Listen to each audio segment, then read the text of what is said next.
Hello, I'm Heather Darch, and this is a presentation by the Quebec Anglophone Heritage Network. In this series called Raising Spirits, we are looking for the crossroads, cemeteries, and historic places of rural Quebec. Scottish immigrants, primarily lowland farmers and highland crofters, settled in Dundee and Godmanchester townships in Quebec's Châteauguay Valley in the early to mid-19th century. Seeking better economic opportunities after hardships in Scotland, they cleared land, established farming communities, and contributed to the area's development. When family members died, they were buried in dedicated cemetery plots on their farmland, or in the graveyards of the early churches in the region. There are numerous heritage cemeteries that dot the landscape in the Châteauguay Valley. Some of these are now disconnected from their settler communities and families, but more are protected and stand as tangible links to the past. These are 3 historic cemeteries in the townships of Dundee and Godmanchester.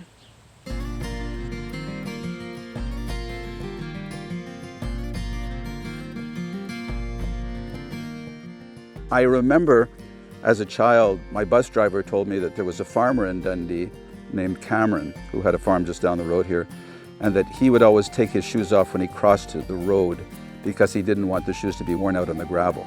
They would walk along these, the ridges, because there would have been no roads at that time, and often they walked barefoot because shoes were very precious and they tried to avoid wearing out their shoes. So it was a true phenomenon. If you look at many of the photos of the Western Isles and up until the beginning of the 20th century, many of the women and children didn't have shoes. So the early Scots were very parsimonious, as you probably know. And shoes were expensive. They could make homemade shoes, but they were not quite as comfortable as bought shoes. So they would walk to church barefooted. My name is William Fraser, also known as Bill. We're here in Dundee, Quebec, at the Isle-of-Skye Cemetery. I'm a member of the Cemetery Committee of the Isle-of-Skye, which has a long history dating back to 1809, but it's still very active. There's been a tradition of maintaining this cemetery over the last 200 years, or 200 and more years. The chair of the committee is Reg Burrows, and Gordon Elder is involved, Alan Sutherland. So there's a group of people who have been very active in maintaining the cemetery. The reason it's called the Isle-of-Skye Cemetery is that the original settlers that arrived in this area from Scotland were from the Western Isles, Isle-of-Skye, also known in Gaelic as Isle-Nachio, which meant Isle in the Mist, or Isle-Skianach. Skianach, the origin of that name is uncertain. Skian in Gaelic is a knife, and in fact, the Isle-of-Skye is knife-shaped. It's long and narrow. And this ridge of land is also long and narrow. But the most likely origin of the name is that many of the people who arrived here initially, including the McPhees and the McNichols, were from the Isle-of-Skye. So they settled in the community, they built their cabins, they started some very simple agricultural activities, and they needed a place for the older members of the community to bury them when they died. So they approached the First Nation community of St. Regis or Akwesasne and asked for the privilege of using this piece of land for burial site. And that privilege was granted by the First Nation community.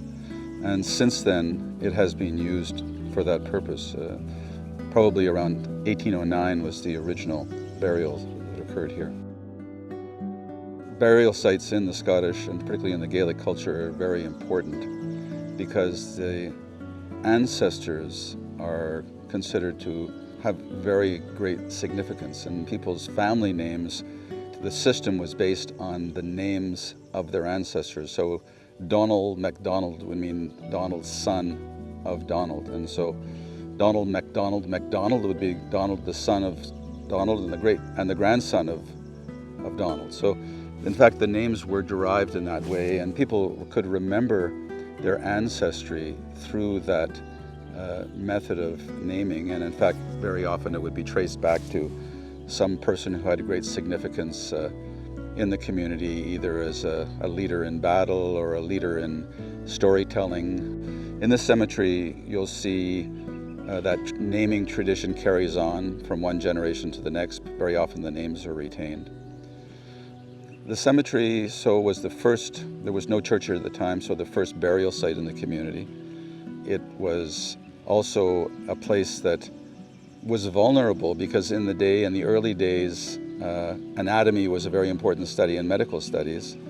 And students from McGill would, when they'd heard about a death in the community here, would come out and try to obtain the body for anatomical studies.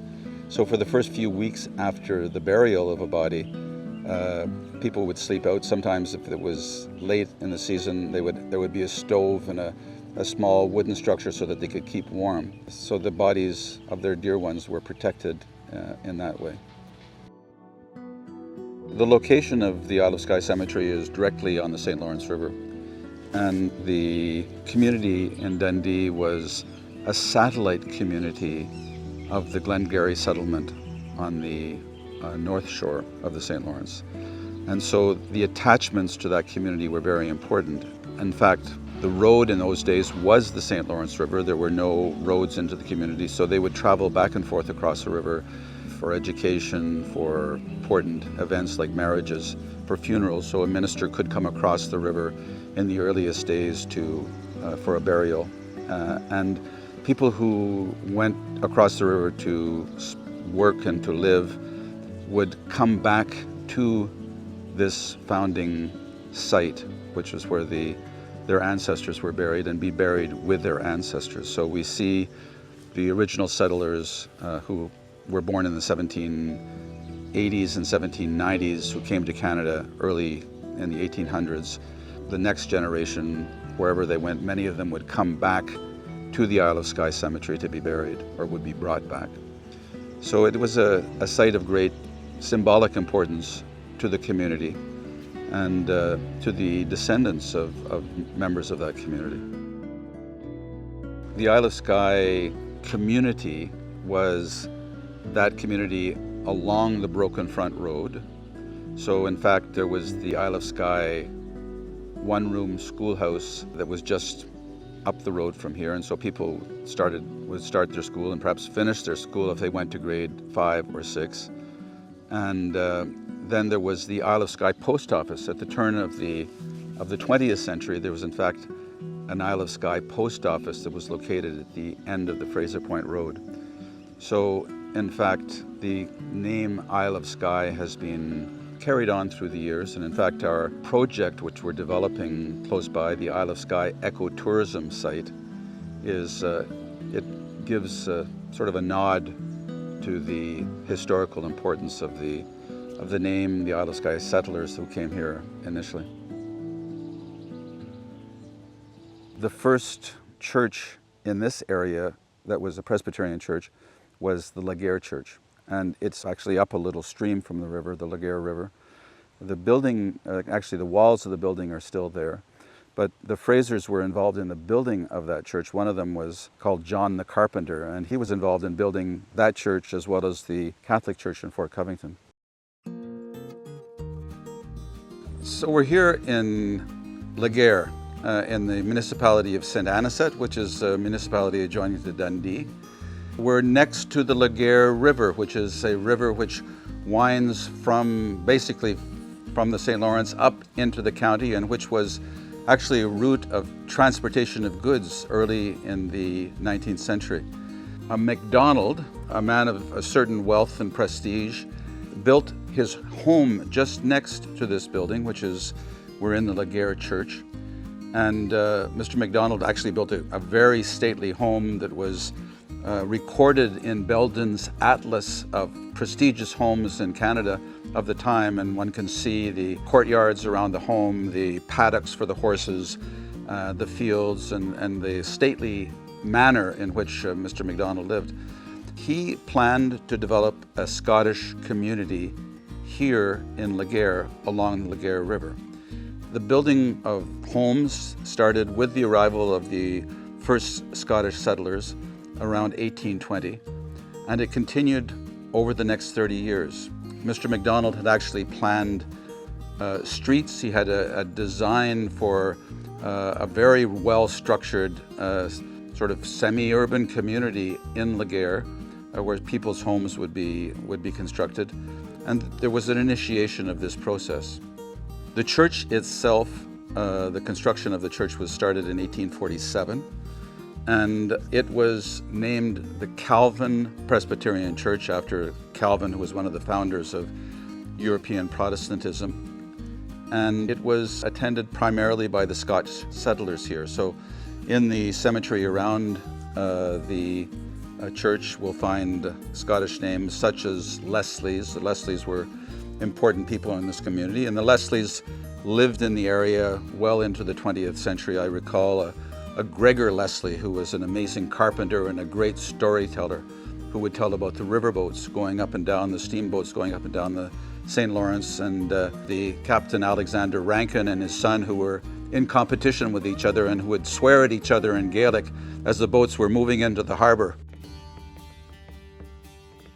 With the arrival of the steam locomotive into the county in the 1850s or early 1860s, the utility of the Laguerre River was rendered obsolete. In addition, the Beauharnois Canal construction was commenced at that time. That impacted on the level of Lake St. Francis, and so there was flooding of the Laguerre River coming back up Lake St. Francis. So in fact, with the flooding of the lands around Laguerre, with the obsolete nature of the river itself, the project of the development of the Laguerre Scottish community basically disappeared. The homes were abandoned, and the church itself, however, did continue to serve the community, which had been dispersed but still came back to this place for worship for another 90 years. And it was in the late 1940s, early 1950s that a decision was taken not to conserve the roof of the church, which was in a state of disrepair, and to actually abandon the church. So at that time, much of the hardwood and good materials were taken out of the church and repurposed for other means. And in fact, my grandfather, W.D. Fraser, was one of the people involved in recuperating and recycling and reusing a lot of these materials from the church. My name is Reg Burrows. I'm a member of the Board of Managers of Zion United Church in Dundee. And one of our responsibilities is the second church, this one at the Rivière Laguerre, the former Calvin Presbyterian Church, which became the Calvin United Church in 1925 and was active till the mid-40s. We at Dundee had our own problems keeping our church going, so there was not a lot of money spent maintaining this one. About 10 or 12 years ago, it came to our attention that the cement works around the top, the stones were all getting loose and were dangerous to people that were walking around the church. The mortar they used when this was built was a lime mixture with clay and some coloring and a binder. They didn't have Portland cement then. Portland cement is waterproof, or has a lot of waterproofness to it. It was okay when there was a roof over the building because that kept the water off of the walls, but for 40, 50 years, there had been nothing protecting the lime mortar, and it just basically disappeared. So there was a lot of danger of people getting hurt, and we had to make a decision. One suggestion was that we make just a big pile of rocks here and put up a little sign, "This was the site of."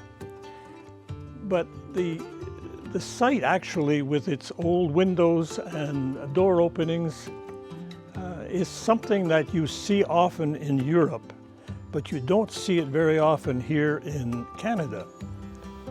The reason it's still here is because it's remotely situated. We're a long ways from the public road. There's no houses close. Had this been in a village in Quebec or close to the road, we would have been obliged to secure it, knock it down, or completely restore it. There was no monies to restore it. And so we said, well, I think this has great tourist potential. There was already lots of people coming, but we wanted to develop a little more, but we had to secure it. So what we did is we looked for a local mason that would work on this thing without charging us a fortune. And we found a semi-retired mason here in St. Anisette that took a look at the job, and he says, yeah, if you're not in a rush, he says, I'll do something to stabilize the walls. He says, I think what we'll do, he says, we'll reposition all of the stones so they won't fall, and we will use a mixture of lime and Portland cement, which creates a more waterproof basis.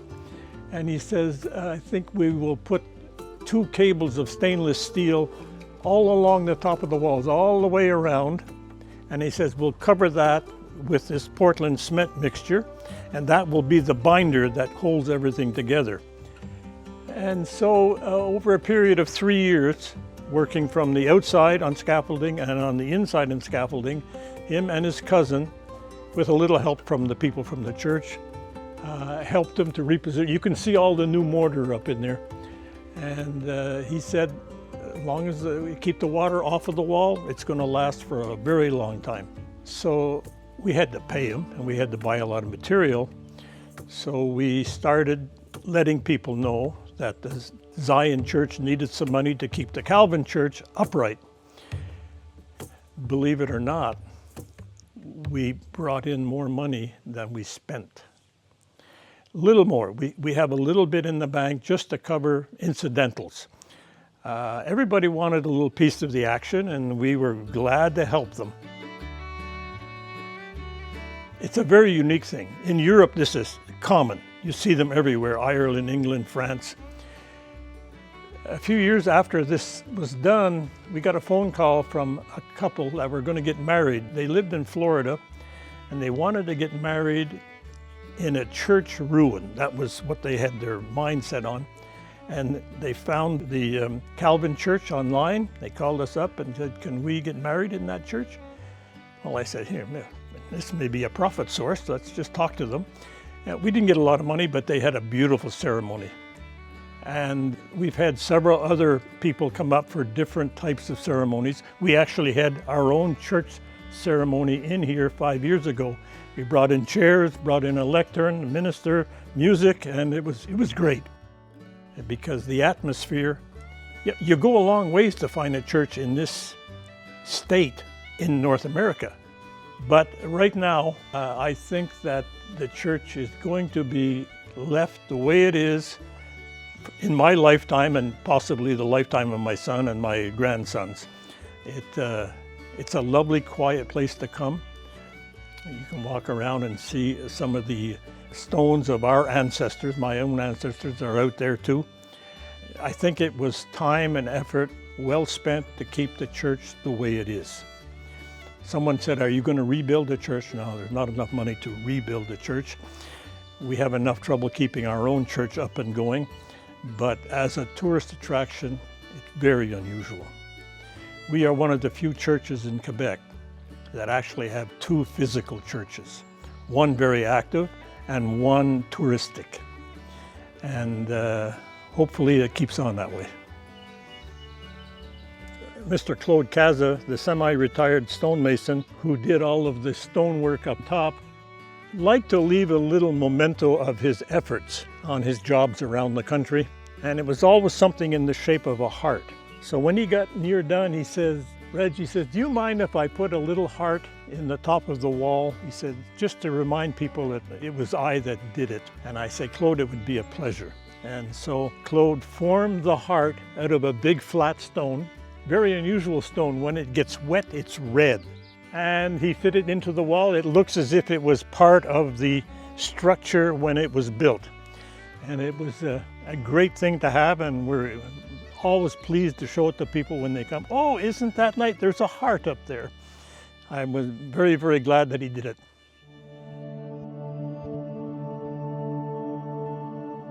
We're located now in Dundee Centre, actually in the Zion Cemetery, the old Zion Cemetery. Dundee Centre is essentially at the crossroads of the Smallman Road and the Dundee Centre Road. And it was essentially a community centre in the middle of the municipality of Dundee. In the early days, the Dundee Centre Road was really the only road that traveled in an east-west direction through the municipality of Dundee. The Broken Front Road was too low-lying for the road to be built right up to the US border. So the Dundee Centre Road was the main highway going east and west. When the first Scots came, there was no Presbyterian church in the settlement, and they walked from Dundee to Laguerre and attended church in Laguerre. In about 1840, the first free church minister, a Presbyterian minister, arrived in Dundee, a missionary sent by the Church of Scotland named Duncan Moody. And Moody first served the community by walking from home to home. But soon there was a log building that was built just in this corner of the cemetery, which served as their church. So they had very primitive split log pews. They would have services in Gaelic and in English. And Moody continued to serve the community for over 20 years and was a greatly loved member of the community. Selfless man, very little financial resources, basically survived on the donations to the church and plus a very, very limited farming. Apparently he was not a good farmer, but he was loved by the members of the community. The second minister to the community was John Livingston, who was also recruited because of his Gaelic language skills. And he served the community for only a short time because he died here in Dundee, and he's buried just close by. By the time that the 1880s had arrived, the community was strong enough to consider building a large church, and in fact that is what they did. They built a beautiful Presbyterian church that is just across the road from here. And the community was really flourishing at that time. Some descriptions of the events around that church were that there could be as many as 100 children in the community, with the large families of 8, 10, 12 children in each family. It wasn't hard to find 100 children. And then with the family members and with friends in the community, there could be up to 400 people who would be attending events at the Presbyterian church at that time. So you can imagine the life of the community. They had a horse and carriage barn built just next to the church. That horse and carriage barn is still there, being used for other things, of course, these days, but it was the biggest horse and carriage barn in southwestern Quebec. Just in the field behind the church, between the church and the Fleming house, the Flemings were an important family in the community, there was a field, and the Sunday school picnics would be in the field, where we would have three-legged races and various types of activities that were really a great deal of fun. Baseball games would be down on the Smallman property just across the road from here. Just next door here, Lester Fraser, a cousin of my father's, in the 40s, 50s, 60s, and 70s, was a elder in the church, and he was a pillar of this church. He lived just in that house over there. The original Presbyterian church, a magnificent building with gas lanterns at each of the pews and beautiful windows and a beautiful spire, was a great pride of the community. One morning, my grandfather, W.D. Fraser, came down the stairs and said to his family, "I had a very strange dream last night. I dreamt that the church had burned down." And just a few minutes later, the next door neighbor, Robert Stephen, came into the house and said, "The church burned last night." And within a few years, there was enough resources and there was a plan so that a new church, that had become a United Church of Canada, a new church was built. It remained a center for community activities well into the present day. The influence of the so-called second sight of the Scots carries on from one generation to the next. And that's this sort of belief that there may be some sort of a supernatural. It sort of abrades against my scientific training, I have to say, but it's still, I find it fascinating that there is that kind of belief in the second sight and in the ability, the third eye, to be able to actually see into another dimension. Also, during that same period of the building of the church, and actually a little bit prior to the burning of the church, was the building of the Consolidated School in Dundee, which is just down the road, a 4-room schoolhouse that offered education into the high school levels. And very often the teachers were from the community, so they were committed to the community. They knew the families very well, and the families, of course, knew them very well. I actually completed grade 5 in Dundee Consolidated School and then went to Huntington after that. But we had a strong feeling of attachment to our community coming from Dundee, and even when we went off as ambassadors of Dundee to the bigger school in Huntington, we still felt that we were the Dundee folk, and we had this sense of belonging. Just to re-emphasize the community commitment to this church and to the cemetery, the cemetery committee here has been very active, and the church committee, the elders of the church, have really done a remarkable job in maintaining the church and in maintaining the social life there. There are services that are held on a monthly basis.